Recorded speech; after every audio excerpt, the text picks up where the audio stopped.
Bienvenidos a Latitud Americana, el espacio donde convergen dos generaciones para analizar sin filtros la realidad nacional y su impacto en nuestra vida cotidiana. Les saluda Diana Torres, junto a Luis Montes Brito y Luis Montes, aquí en Long Island en vivo, 93.3 FM y 1440 AM. Comenzamos. Así es, aquí inicia Latitud Americana de la mano del señor Luis Montes Amaya y Luis Montes Brito. Muchísimas gracias por estar aquí. ¿Cómo se encuentran el día de hoy? Bueno, buenos días, Diana. Buenos días, Luis. Aquí listos. Listos para hablar de la acontecer. Luis Montes Amaya, cuénteme, ¿cómo se encuentra hoy? Feliz día, con mucho frío, seguimos en el invierno neoyorquino. Así es, pero muy frías están las relaciones del presidente Donald Trump, quien hoy es, como siempre, nuestro protagonista, porque vamos a hablar a un año de que cumpla pues, precisamente su primer año de gobierno, de sus grandes fracasos, porque lo que parecía pues una promesa de campaña, hoy está allí como en veremos, todo se ha transformado y todo en beneficio para él. Hablemos, bueno, de estas olas rojas que nunca llegaron y que fueron claves justamente en su campaña. Sí, bueno, yo creo que hay un par de cosas ahí, ¿verdad? Primero, en primer lugar, cuando entró Trump, entró con ese sentimiento triunfalista, ¿verdad? Que aparentemente, dada esa holgada victoria que había tenido con el colegio electoral, no obstante, el voto popular no fue así, ¿verdad? Se presentó como esta nueva era republicana. Fíjate que es casi similar a lo que se creía Bush en el 2004, cuando básicamente arrasó. Que recordar, era un contexto diferente, era un contexto de, veníamos del 9/11, ¿verdad? Una cuestión clásica, ¿verdad? El apoyo por el frente externo era bastante importante para Trump, para Bush en aquel entonces. Y hablaban incluso de la redefinición de los republicanos, hacían la comparación, por ejemplo, con el presidente McKinley, que era al principio de, ¿verdad? Finales del siglo XIX, ¿verdad? Y que hablaban sobre esta cuestión, esta ola republicana. Similar fue este sentimiento triunfalista de Trump que lastimosamente o para beneficio de nosotros no se ha dado y por el contrario ha sufrido suficientes derrotas electorales desde que ha llegado una y otra vez. Todos los mandatarios entran así con esas ínfulas de yo soy el todopoderoso, porque es que eso es un fenómeno que yo creo que es clave.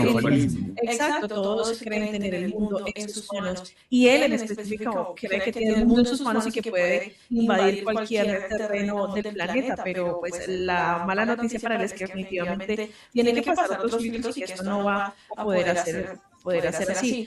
Entonces, no sea el país no se ha girado a una extrema derecha como supuestamente lo estaba planteando, señor Brito. Bueno, es que yo creo que la primera derrota de Trump fue que obtuvo menos votos que el presidente Biden 4 años después. A pesar de que en 4 años la población ha crecido más, el número de votantes es mayor, y aún así Trump, ¿verdad? Sacó 4 millones menos de votos que el mismo Biden, ¿verdad? Entonces, desde ahí es ya como, usted no es como tan popular, fue más popular Biden, número uno. Número dos, creo que cuando ingresa, como dicen, el pez por su boca muere, él entró prometiendo el cielo y la tierra y lo primero, él había dicho que en 1 hora iba a resolver el caso de Ucrania, ¿verdad? Y ahí lo tenemos ahorita, cada vez va peor y ahora incluso yo pienso, como lo piensa todo el mundo, que Putin está más empoderado incluso que antes.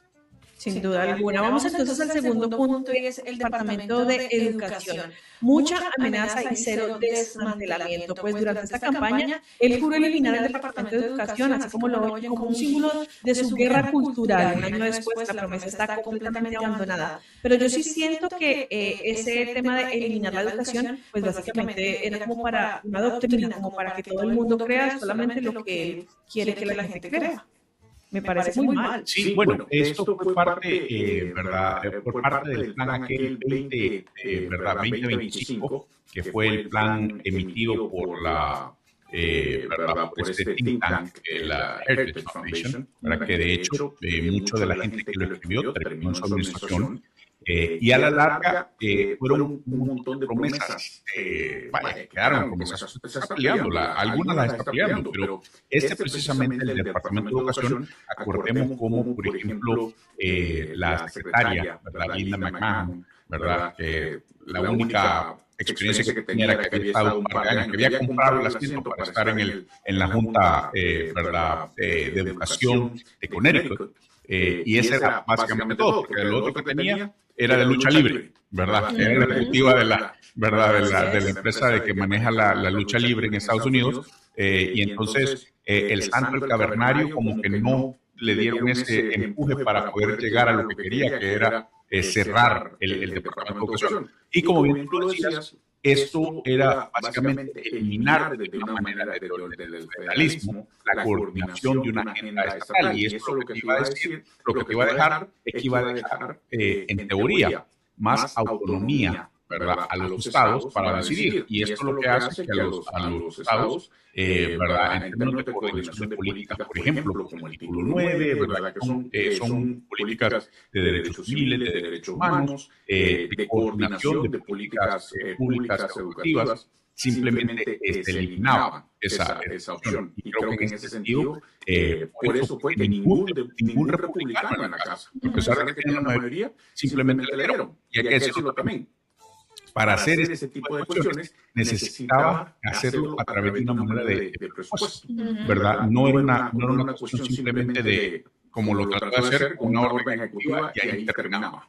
Pero es que Luis, este recorte de presupuesto, entre otras, lo vemos por unos lados, pero no por el otro, porque vemos que él hace reestructuraciones en la Casa Blanca sin consultarle a nadie, con un dinero que pues, debería estar en la educación, porque la educación es lo que abre el progreso al país. Bueno, es que si vemos también el resultado del Big Beautiful Bill, que es la que propuso él, al final eso va a generar un déficit de 4 trillones de dólares.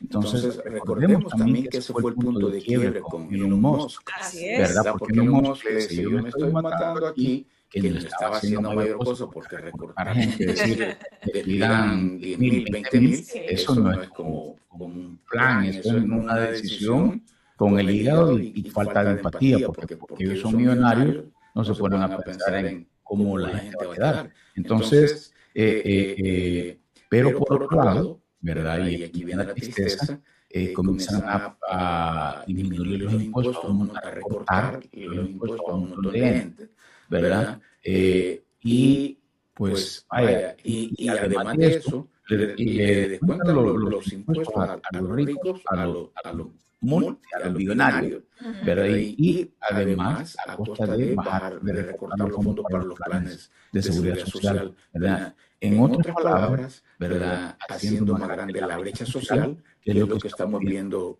que es lo que pasa ahorita. Hay una clase mínima que está súper bien, que están haciendo un negocio a morir, pero la mayoría, y por eso la población estadounidense está en otra condición.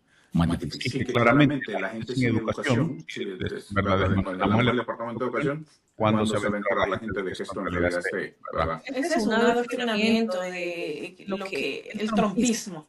Y es que por otro lado también, ¿verdad? El mensaje cristiano, lo que dice es más fácil gobernar a gente no educada que gobernar a gente educada. Y por otro lado, lo que está diciendo, aquí lo que necesitamos es músculo, no cerebro, ¿verdad? Yo pongo el cerebro y lo que quiero es más gente, ¿verdad? Eso también es un precio. Pero también, ¿qué pone el cerebro y en dónde lo tendrá? Porque todavía no lo hemos visto. O sea, me refiero, eso es lo que él dice, porque cuando él se describe a sí mismo, él es lo máximo, ¿verdad? Y de repente, los pone a orar. Así como un montón de gente que se pone a tomar fotos con la gente que está con ICE allá en Nassau County, ¿verdad? Entonces, así los pone él. ¿Y qué peca reza? Exactamente. Usted mencionó entonces a Elon Musk, hablemos entonces precisamente de su departamento de recorte presupuestario, que no duró mucho, señor Montes, ¿cuánto duró? Ni 6 meses. Duró, ¿verdad? Como 4 meses cuando salió. Fíjate que aquí dijimos, ¿verdad? Que esta relación iba a durar menos de 6 meses, ¿verdad? Se dijo, así que vamos a buscar la grabación donde eso lo dijimos, ¿verdad? era una relación donde los dos egos eran demasiado grandes. Solo uno podía caber en esa ciudad, ¿verdad? Tan pequeña como DC, ¿verdad? Entonces, en ese sentido, esta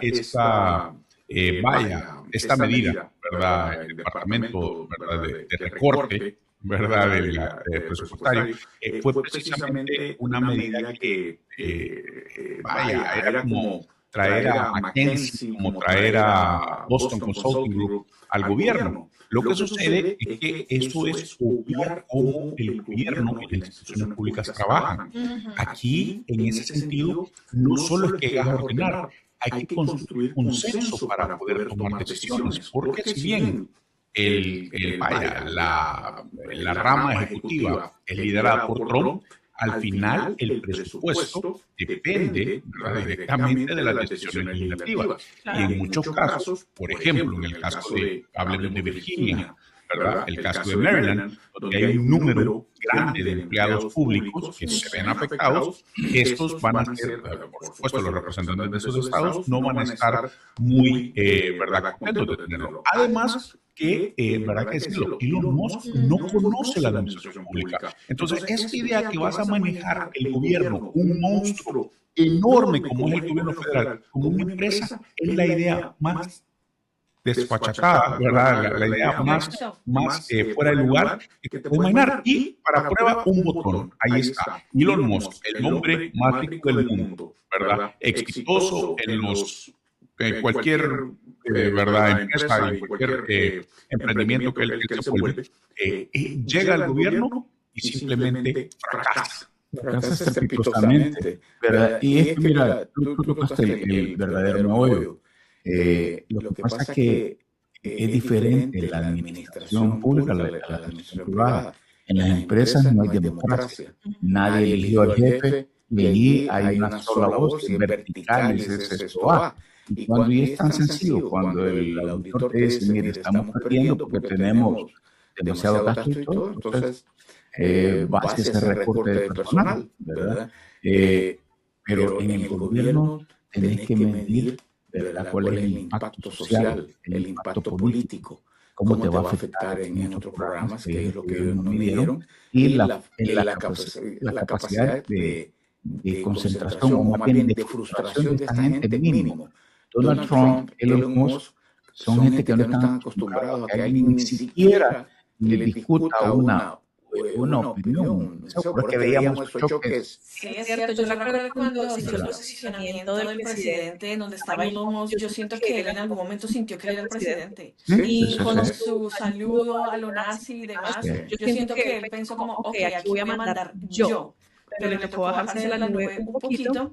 Y bueno, pues ahí como dicen los mexicanos, no puedes tener dos gallos en el mismo gallinero. Sí, era difícil que se pudieran mantener, y pues por eso nunca hubo entonces ni se implementó ningún cambio real, y pues también alertaron sobre riesgos para los Al contrario, aquella publicación que hicieron que iban a recortar un montón de programas, ¿verdad? Y todo esto. Al final se probó que muchos de los programas unos de los programas ya habían sido ejecutados, o sea, que ya ni siquiera estaban en activo. Muchos de estos simplemente eran contados dobles, ¿verdad? Y ese número mágico que le había dicho que iba a recortar $1 trillón del gasto del gobierno federal, simplemente nunca se llegó a ese número. Y por el contrario, ahí vemos ahora que Elon Musk, ¿verdad?, ha sido regañado por su junta directiva. De hecho, no te metas más en eso. Al contrario, te vamos a dar un buen paquete de recompensa, ¿verdad?, de remuneración, si logras estos objetivos, pero ya no te metamos en política. Y ahora, de hecho, ¿verdad?, el gran problema que tienen los conservadores es que Elon Musk, como bien hablamos aquí en algún tiempo, él representa el ala tequi, ¿verdad?, contra el ala maga. Y esto es una colisión que se va a dar y yo creo que se va a poner en relieve en esta elección del 2026. Expliquemos un poco eso del ala Katie para los oyentes. Sí, bueno, esta fue básicamente esta ala, ¿verdad? Que se llegó, como hemos visto, ¿verdad? La nueva, los nuevos, Peter Thiel, ¿verdad? Que es el dueño de PayPal, ¿verdad? Ahora también es inversionista en Palantir, ¿verdad? Que es una compañía bastante importante en términos de... Los grandes. Exactamente, los grandes jugadores, ¿verdad? Que son precisamente los que los reportes más recientes nos dan que están invirtiendo en Groenlandia, ¿verdad? Para la extracción de minerales. Entonces, está viendo todo este reacomodamiento, ¿verdad? De, digamos, Silicon Valley, ¿verdad?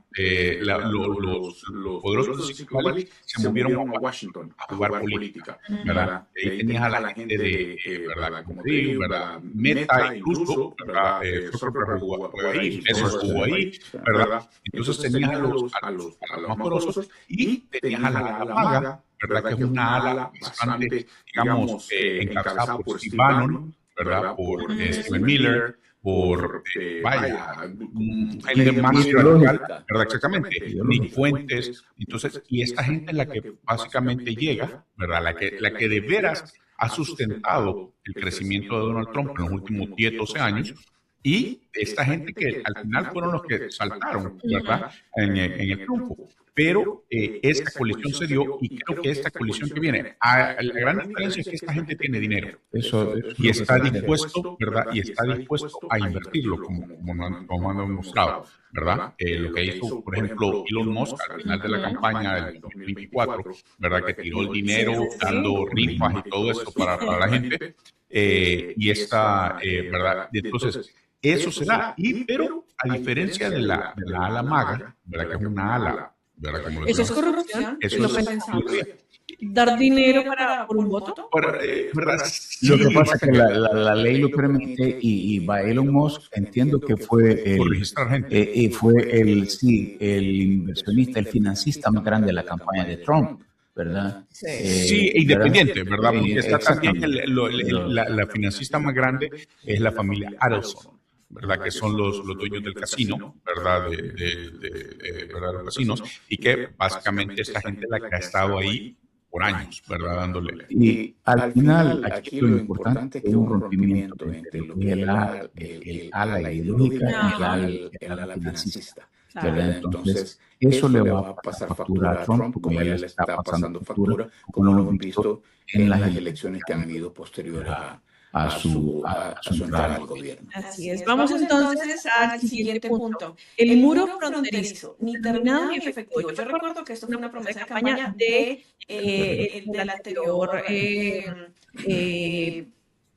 se me fue la palabra, del anterior periodo del presidente Donald Trump, que en ese momento no pasó absolutamente nada. Y esta vez yo no lo he escuchado mucho que mencione sobre el tema, además porque eso tampoco ha tenido ningún efecto. Ninguno, porque promete terminar el muro y resolver, entre comillas, la inmigración en meses. Y los hechos definitivamente dicen lo contrario. Menos de un tercio del muro fue realmente nuevo. La mayoría fue reemplazado por estructuras ya existentes y el costo por milla alcanzó de 20 a 30 millones de dólares. ¿Qué podemos decir al respecto? En lo personal, yo lo del muro siempre lo consideré que era más bien un pago de favores a sus inversionistas, a sus financistas de campaña, porque el muro nunca ha sido la solución. Como muy bien decía la Secretaría Popular, entre más alto el muro, más alta la escalera.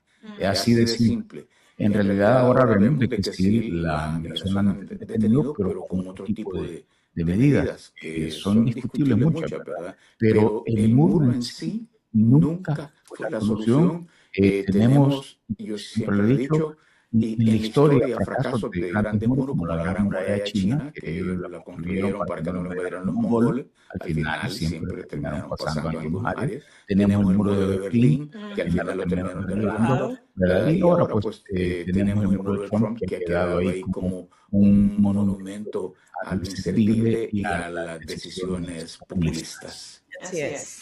Es una cuestión, ¿verdad? Es una cuestión simbólica, ¿verdad? Del fracaso de la política migratoria de Donald Trump. En ese sentido, yo incluso las cifras oficiales de referencia al declive de la migración a Estados Unidos, yo las pongo en tela de juicio, ¿verdad? Porque, vaya, lo que hemos visto, ¿verdad? El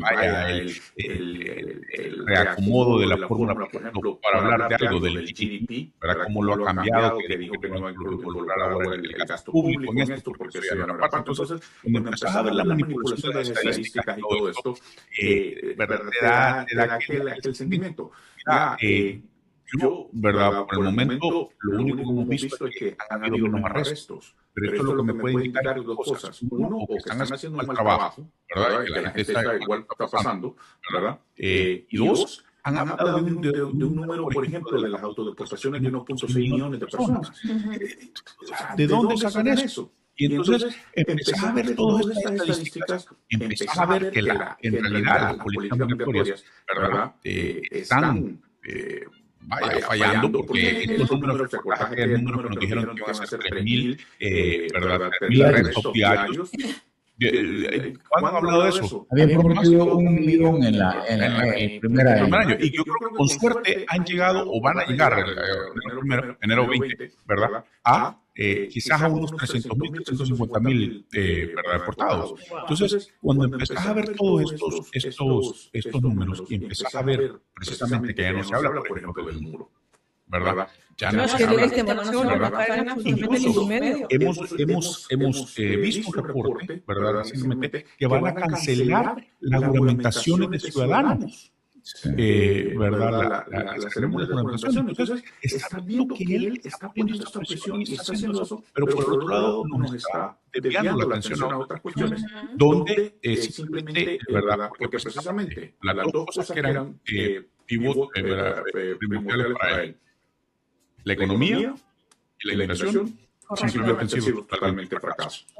Entre otras, por eso es que él está aumentando sus redadas de ICE, porque necesita cumplir con un número que ya vimos que no va a alcanzar en este primer año de periodo. Y fíjate que yo tengo una opinión ahí, porque migración al principio fue un fuerte apoyo y el cual se ha ido deteriorando. Y cuando tú ves ahora que la forma como están haciendo los arrestos, que son más violentos, ¿verdad? Definitivamente yo siento que migración, en primer lugar, migración es una necesidad para la economía de este país, no es un problema, ¿verdad? Sin migrantes este país va a tener problemas para... Y él mismo lo ha reconocido cuando lo ha dicho, ¿verdad? Entonces yo siento que la forma como hacen eso es como para mantenernos ocupados pensando en otras cuestiones que la verdadera situación se está manejando en otro lado, ¿verdad? Estados Unidos obviamente pesa a nivel mundial y Trump realmente tiene un problema serio con su principal aliado, que es la OTAN, los países de Europa, que incluso en este momento está en crisis, ¿verdad? Incluso se puede argumentar que eso es algo una medida, una cortina de humo, porque en realidad el verdadero problema de Donald Trump se llama economía, ¿verdad? Y media vez, y entre nosotros estamos hablando de migración, estamos hablando de OTAN, estamos hablando de Ucrania y todo eso, ¿verdad? Se pierde el enfoque de la economía, que es precisamente el talón de Aquiles de Donald Trump. Así es, pues bueno, vamos a hacer una breve pausa en la latitud americana, pero volvemos con el quinto fracaso de, este primer año del presidente Donald Trump, America First, que piensan ustedes. Volvemos en minutos aquí por 1440 AM y 93.3 FM. Bienvenidos a Latitud Americana, el espacio donde convergen dos generaciones para analizar sin filtros la realidad nacional y su impacto en nuestra vida cotidiana. Les saluda Diana Torres, junto a Luis Montes Brito y Luis Montes, aquí en Long Island en vivo, 93.3 FM y 1440 AM. Comenzamos.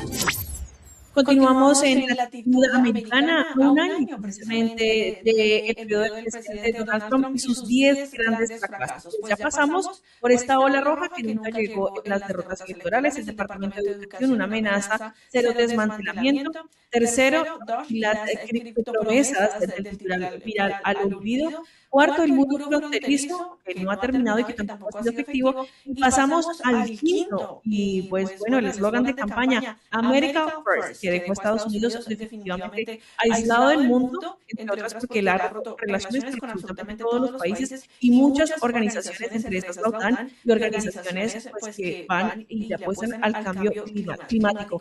Así que, ¿qué piensan entonces? ¿Seguirá Estados Unidos aislado entonces? Bueno, sí, pero esa es una decisión propia de Trump, ¿verdad? Que él, ya dijimos que basándose en la doctrina Monroe, él quiere de hecho, Don't Roe, bueno, él quiere, ¿verdad? Pero en realidad lo que le ha agregado un corolario Trump, ¿verdad? Donde burlamente Trump habla de los intereses y así como cuando habla de Venezuela, que lo que quiere es petróleo, ya los valores han cambiado. Hemos regresado precisamente al siglo XIX o al colonialismo, ¿verdad? Donde, bueno, me hace recordar también del pirata Morgan, ¿verdad? Donde los bucaneros andaban y solo porque eran investidos por las autoridades, por los gobiernos, sus fechorías tenían validez. Trump, lo que está haciendo en este momento, por ejemplo, con Dinamarca, con Groenlandia, es simple y sencillamente un abuso. Y yo creo que definitivamente el mundo con esto no evoluciona, sino que está retrocediendo un par de siglos. Así es. Sí, bueno, yo creo que esto es cuestión de America First, ¿verdad? A la larga hay que verlo. Si bien esto quizás en lo que se marca, ¿verdad? Primordialmente es en esta idea de la política arancelaria, ¿verdad? Que él supuestamente iba a imponer, ¿verdad? Aranceles para las exportaciones y todo esto, para las exportaciones de productos para, en teoría, ¿verdad? Proteger o tratar de mejorar la industria doméstica. Lo que eso, ¿verdad? Obvia es que no hay, digamos, primero, esto es en contraproducente o en contradicción con la política migratoria que están implementando. Es claramente Estados Unidos no tiene los recursos por sí solo, sin inmigración, para, digamos, reactivar una economía manufacturera en Estados Unidos. Dos, esta cuestión de creer de que Estados Unidos de la noche a la mañana va a poder abrir el montón de fábricas, ¿verdad? Es simplemente irresistible, ¿verdad? Porque eso toma tiempo. El hecho, ¿verdad? Son las cuestiones regulatorias y todo eso, a pesar de la removido todas las cuestiones regulatorias. A la larga, esto no es una cuestión que pasa de la noche a la mañana. Además, traer la inversión nuevamente, ¿verdad? Estas compañías han invertido billones de dólares, ¿verdad? En India, en China, en Vietnam. Creer que ellos de la noche a la mañana van a tirar esa inversión y traerla a los Estados Unidos tampoco no tiene sentido. Entonces, esta idea de America First, yo diría que es más Trump First, ¿verdad? Porque lo hemos visto una y otra vez en negociaciones, lo hemos visto en cuestiones de, ¿verdad? Lo hemos visto en el Medio Oriente, lo hemos visto en Qatar, por ejemplo, el avión, ¿verdad? Que es el que le ofrecieron. Lo hemos visto, por ejemplo, con todos estos dignatarios que vienen y le ofrecen los premios a él, ¿verdad? Entonces, es una cuestión que no tiene, fíjate bien, si él es cínico para hablar, porque es una manera cínica de hablar, con la que él habla, que dice que en Venezuela es el petróleo, ¿verdad? En Groenlandia es, ¿verdad? Los minerales, ¿verdad? Exactamente. Entonces él es cínico, pero en esta manera es la manera más hipócrita que habla, porque en realidad esto no es America First. Él te diría, mira, lo que me interesa es, ¿verdad? Promover los intereses de mi familia, punto. Claro. Y en ese sentido, creo que ahí es donde, ¿verdad? Es donde vemos el doble estándar. Por un lado, él habla abiertamente sobre los intereses que él está promoviendo, ¿verdad? En el extranjero, pero cuando viene a hablar de su política de America First, creo que ahí es donde viene la hipocresía. Pero entonces, ¿cómo Estados Unidos va a liderar el mundo sin ningún tipo de aliado? Porque obviamente, si hemos visto que Estados Unidos es la potencia mundial, se supone, entonces, ¿cómo va a seguir liderando si todas las relaciones se están rompiendo? Bueno, es que precisamente esto de America First, o como sea, esta política exterior de Estados Unidos, que más ha beneficiado es a China y a Rusia, porque ellas han allanado el camino. Por ejemplo, esa crisis que está con la OTAN ahorita. Putin está feliz, lo de Venezuela, ¿verdad? ¿Con qué autoridad moral le reclaman por Ucrania? Y ha quedado incluso, hay informes de que Ucrania está diciendo de que Estados Unidos comparte inteligencia con Rusia. Entonces, eso de America First, ¿para qué? Sí, entonces, otra vez Trump ha demostrado de que él abusa a los débiles, pero con los poderosos, así como Putin, él agacha la cabeza. Vamos a pasar al sexto entonces, el sexto gran fracaso, y es la promesa económica que nunca llegó a la clase media. Sin duda alguna, la clase media es la más siempre afectada porque es el resorte de alguna manera de la economía y de cómo se mide. Entonces, habló de una nueva edad dorada en la realidad. Los beneficios económicos se concentraron en corporaciones y el 1% más rico. Los salarios reales crecieron lentamente frente al aumento del costo de vida, entre otros. Salud y educación, y las encuestas económicas muestran que la mayoría de las familias nunca percibió mejoras directas en su calidad de vida, pese al discurso del presidente Donald Trump. Por el contrario, vemos cómo hay crisis en este momento, todo está mucho más caro y parece mejorar por ahora. Sí, bueno, hemos visto, ¿verdad? Digamos que en el término macroeconómico hemos visto claros indicadores que no han mejorado, ¿verdad? En primer lugar, la inflación. Y fíjate que tanto es el tema del problema de la inflación, ¿verdad? Que en lugar de tratar de corregir políticas arancelarias, que son precisamente, ¿verdad?, la razón principal por la que estamos viviendo esta presión inflacionaria, no, al contrario, lo que trata de hacer es manda al Departamento de Justicia a que investigue a Jerome Powell, ¿verdad?, al presidente de la Reserva Federal, ¿verdad?, para que al final haga el capricho que él quiere, que es bajar los intereses, que a la larga, precisamente, ¿verdad?, Jerome Powell y la Junta de la Reserva Federal están previniendo eso, porque eso le va a subir, a la larga va a llevar más, ¿verdad?, va a llevar más inflación. Entonces, en un lado. ¿Verdad? Por otro lado, tenemos esta decisión importante a las puertas de una decisión de la Corte Suprema de Justicia sobre la política arancelaria, ¿verdad? Van a definir si este montón, estas ideas, ¿verdad?, de Trump de ocupar esta ley del siglo XIX, ¿verdad?, para implementar las tarifas arancelarias, las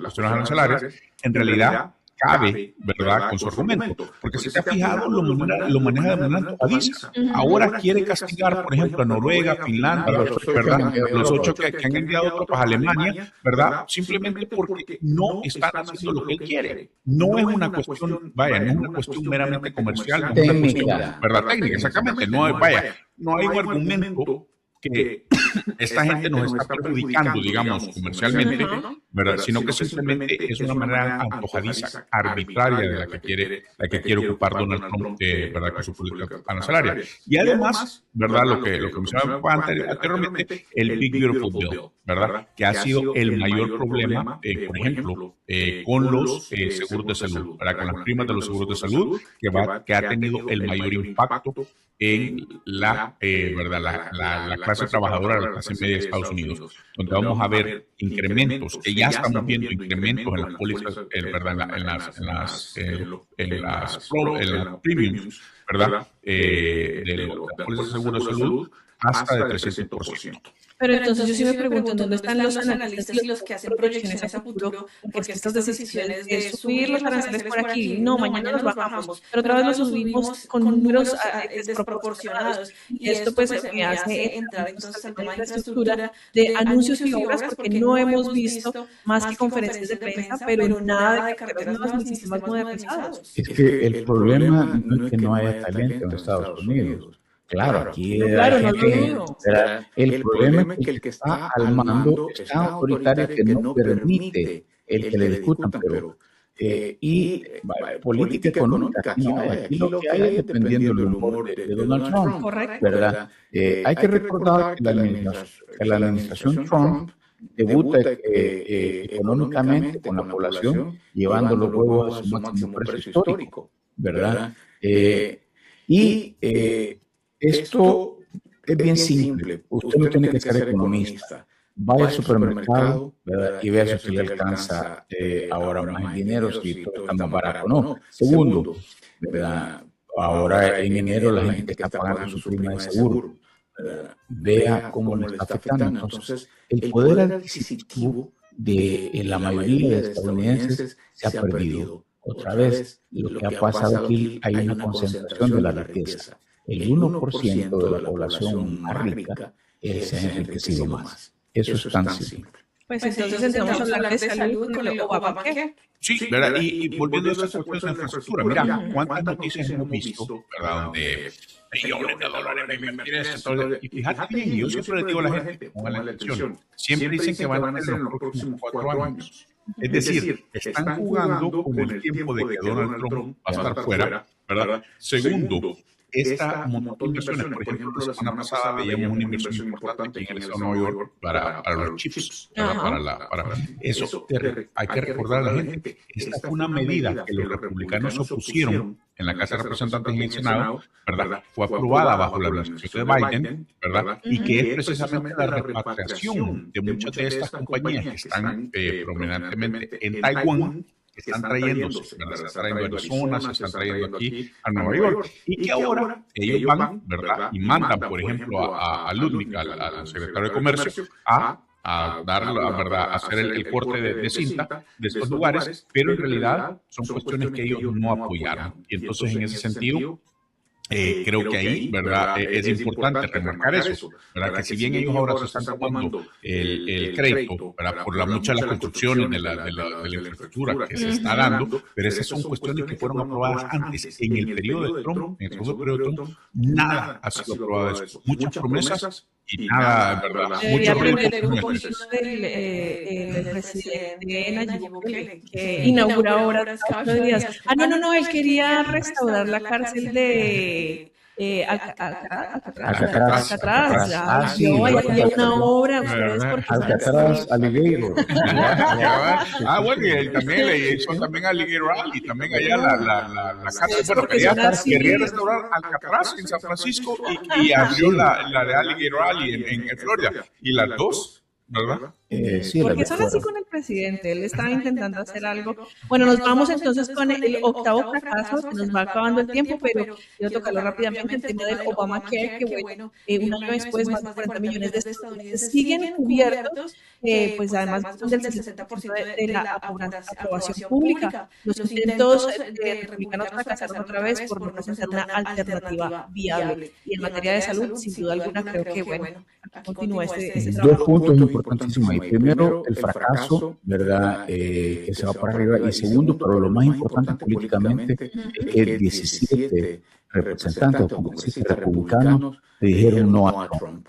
Es tan grande y es tan perjudicial lo que están queriendo probar, que 17 se opusieron a pesar de las amenazas de Trump. Sí, este va a ser, es muy probablemente que este va a ser el mayor problema de Donald Trump en la elección del 2026. Y el tema pues también del debilitamiento de las normas éticas y la supervisión institucional que hemos visto, porque definitivamente hay un costo institucional y él tiene que empezar de verdad a gobernar, porque vemos que hay como cables sueltos allí a nivel interno.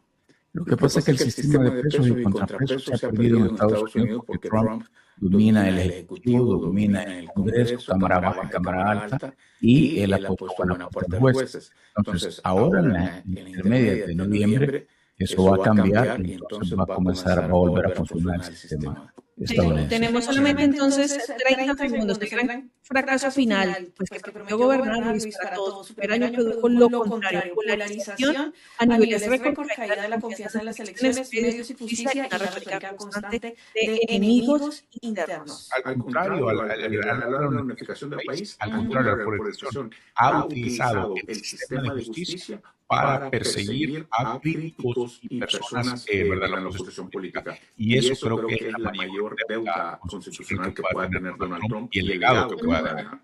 Un cierre para terminar, entonces. Bueno, la verdad es que todavía está por cumplirse el primer año del presidente Trump y esto ha sido realmente un sub y baja, ha sido un tsunami de emociones y la realidad es que no pinta para mejor. Así es, pues promesas abandonadas, resultados pobres y un país más fragmentado. Aquí termina la Latitud Americana y recuerden que estamos en Spotify, que allí también pueden, pues bueno, consultar este capítulo. Muchísimas gracias a los dos y nos vemos en una próxima ocasión. Esto fue Latitud Americana bajo la lupa de Luis Montes y Luis Montes Brito y esta que les habla, Diana Torres. Así llegamos al final de Latitud Americana, donde analizamos y cuestionamos la realidad que vivimos.